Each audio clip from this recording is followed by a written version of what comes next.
Hello and welcome back. Hey there. Today we're looking at a piece of political commentary that really covers a lot of ground. It really does.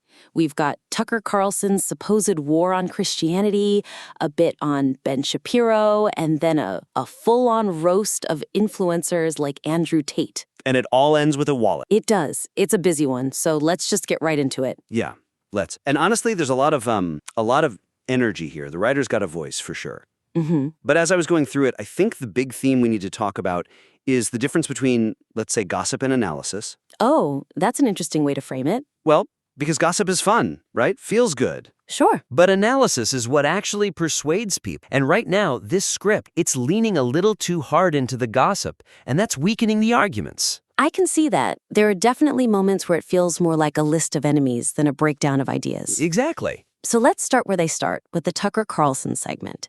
The writer is making a pretty big claim here. A huge claim. That Tucker Carlson, the face of conservative media, secretly dislikes Christians. Right, and the proof they offer is basically his kill list, for lack of a better term.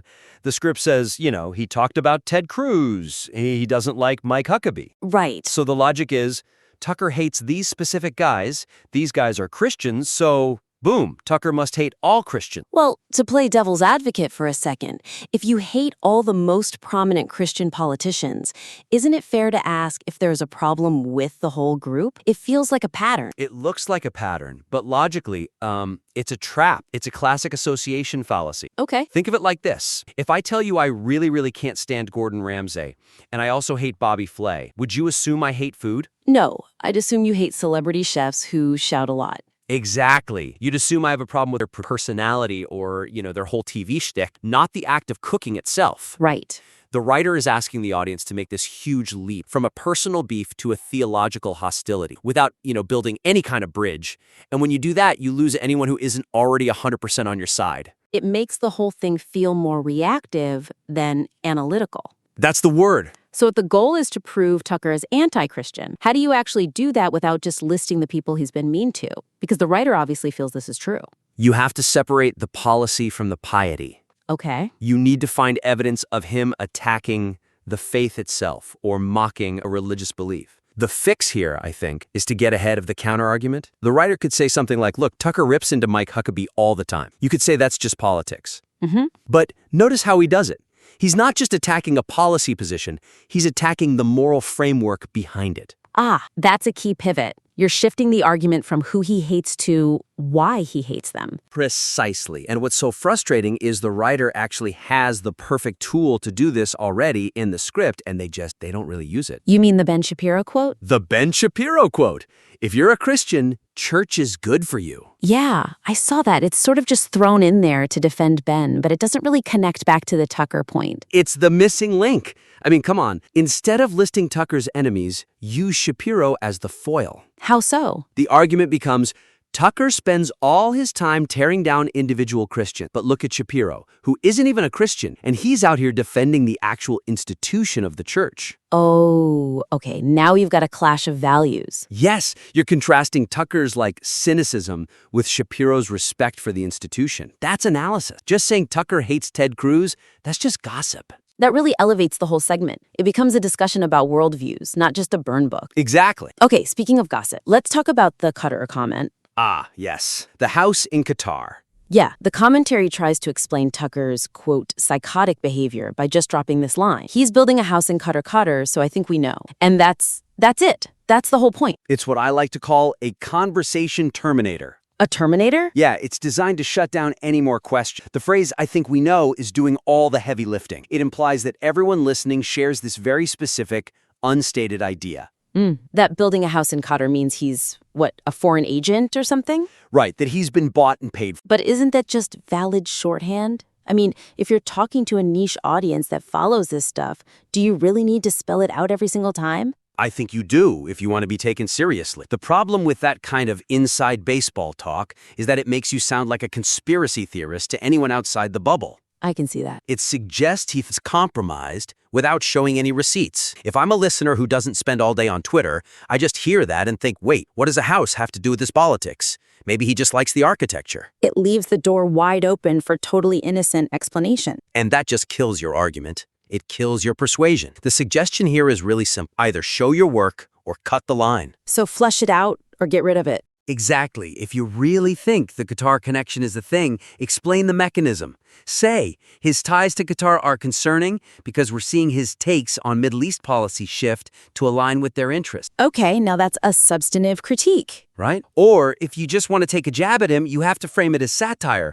Don't present it as the reason for his behavior. How would you do that? You could say something like, at this point, with the rumors about his Qatar estate, it honestly feels like he's just auditioning for a Bond villain role. I like that. It signals to the audience, okay, we're having a laugh now, instead of, this is a verified fact. It protects your credibility. And credibility is the only currency you have here.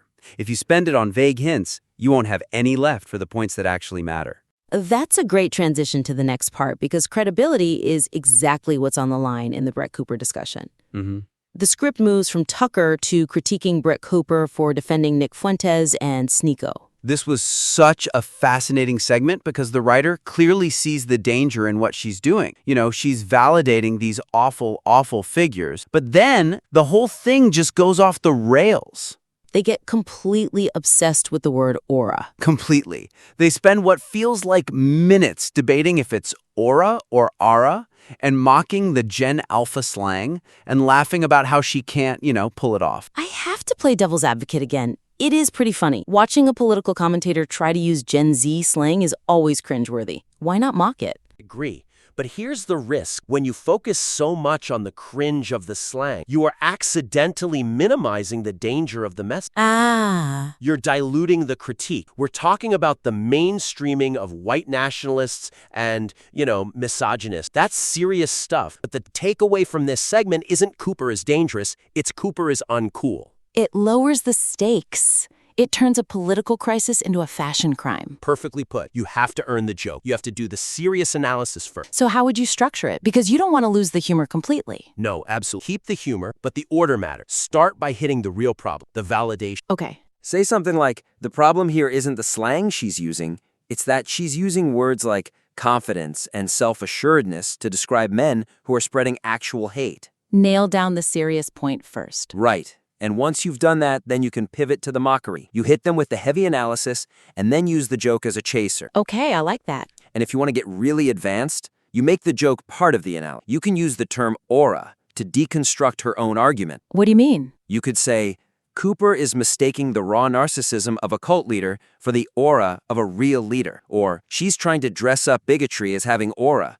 but no matter how you pronounce it, it's still just hate. That's brilliant. You're using her own language against her. It turns the tangent into a weapon instead of a distraction. It keeps the whole thing feeling tight. You never want the listener to feel like you've wandered off. You just want them to feel like you're exploring a new angle of the same core problem. Speaking of wandering off, let's talk about the genie pants. The Miami crew, Andrew Tate, Sneako, and the Night at the Roxbury Connect. Right. The writer compares Tate and his friends to the characters from that old SNL sketch. The guys in the shiny suits bobbing their heads. Yeah. And visually, it's a funny image. They call them douchebags and mock their clothes. Is this just more low-hanging fruit? It's the lowest hanging fruit. And look, calling someone a douchebag is cathartic, sure, but it's not critique. It's playground stuff. It's totally playground stuff. It lowers the intellectual ceiling of the entire show. If you want to be a serious commentator, you can't just point and laugh at someone's pants. You have to tell us what the pants represent. Okay, I'm with you. So what do the genie pants represent? Well, think about the actual Night at the Roxbury characters. Why were they funny? It wasn't just the shiny suits. It was because they were so desperate. They were desperate and pathetic. They were performing this hollow, aggressive version of masculinity because they had absolutely nothing else going on. They were terrified of being rejected. That is a much richer vein to tap into. It's the gold mine. The writer even mentions that these guys post photos with mean smolders trying to look tough. But then they're caught singing along to Hitler's speeches in a car. The contrast is right there. It's screaming to be used. The critique shouldn't be, look at their silly pants. The critique should be, They think they look like warriors, but they act like the Night at the Roxbury guy. Desperate, insecure boys playing dress-up. You attack the psychology, not the aesthetic. Yes, it goes right back to that aura point, doesn't it? They're trying so hard to project power, and the real critique is exposing the weakness underneath it all. Right. When you just mock the clothes, you're playing on their level. But when you mock the insecurity behind the clothes, you're dismantling their entire brand. You want the audience to laugh at their desperation, not just their choice of tailor. That makes the humor so much sharper. It actually stings. Okay. We have to land this plane. The transcript ends with a transition that gave me whiplash. The Ridge Wallet ad. Yeah. We go from mocking clowns and genie pants and singing about Hitler straight into, anyway, buy this sleek modern wallet. It's a total record scratch. It's so jarring. It just breaks the spell. You've spent 10 minutes building this rapport, and then suddenly you sound like a robot. It makes the ad feel intrusive and, frankly, kind of cheap. But you have to pay the bills, right? The ad has to go somewhere. How do you smooth out a bump that big? You don't smooth it out, you tie it in. Good ad copy should feel like part of the show's narrative. You just need a thematic thread. So what on earth connects Andrew Tate to an RFID blocking wallet? The contrast, that's the connection. We've just spent 5 minutes establishing that these influencers are flashy, over the top, and trying way too hard. They're clowns. They're clown. The Ridge Wallet is the exact opposite of that. It's minimal, it's functional, it's understated. So you frame the product as the antidote to the behavior you just finished critiquing? Precisely. Imagine if the transition was something like, we've been talking about guys who try way too hard. The flashy pants, the desperate need for attention. Don't be that guy. A serious person doesn't need flash, they need function. And that's why you need the Ridge Wallet. That worked. It actually keeps the listener hooked because it feels like a continuation of the commentary, not a break from it. You could even bring the Night at the Roxbury guys back. Oh, yeah? You know, the Roxbury guys definitely have those giant overstuffed George Costanza wallets that ruin the line of their cheap suits. Don't look like a caricature. Get a wallet that's as sharp as you want to be. That turns the ad read into a lifestyle affirmation. It's telling the listener, you're smart, you're not like those guys, so this is the product for you. And that is how you sell without selling out. You respect the listener's intelligence, you keep the narrative arc going from the first point all the way through the sales pitch. It really is all about that arc, isn't it? When you look at all these pieces, Tucker, Cooper, Tate, the wallet, the original draft felt like a checklist. A little bit, yeah. Okay, done with Tucker, now doing Cooper. But with these changes, it feels like a single cohesive story. A story about authenticity, really. That's what we've kind of uncovered. How do you mean? Well, the Tucker argument lacks authenticity because he attacks people instead of principles. The Qatar rumor lacks authenticity because it hides behind winks and nods. Cooper lacks authenticity because she's using slang she doesn't get to validate hate. And the Miami crew, they're the definition of inauthentic. They're just performing a role. And the wallet is authentic because it just works. There you go. You found the meta theme. So to recap for our listener who sent this in, you have a ton of great raw material here. The energy is great. The instincts are spot on. Absolutely. But you need to slow down just a bit and deepen those connections. Don't settle for the easy dunk. The association fallacy. He hates Christians because he hates Huckabee. It's an easy dunk, but it misses the rim. You need to actually prove the theological angle. And the genie pants joke is an easy laugh, but it's cheap. You have to dig into the psychology of that Roxbury desperation. And watch out for those inside jokes. If you're going to bring up Qatar, you have to explain why it matters to a normal person. Don't let your own deep knowledge of the topic alienate the very people you're trying to persuade. And finally, use your transitions. Don't let the ad read stop the show. Make it the period at the end of your sentence. Right. If you can make those tweaks, tighten the logic, flush out the analogies, and really weave that narrative thread all the way through, this script goes from a B- rant to an A+ cultural critique. Absolutely. It's the difference between shouting from the cheap seats and, actually leading the conversation. We would love to take another crack at this, using these ideas, rework those sections, focus on the why and not just the what. And please send us the next draft. Can't wait to see it. Thanks for listening to The Critique. We'll see you next time.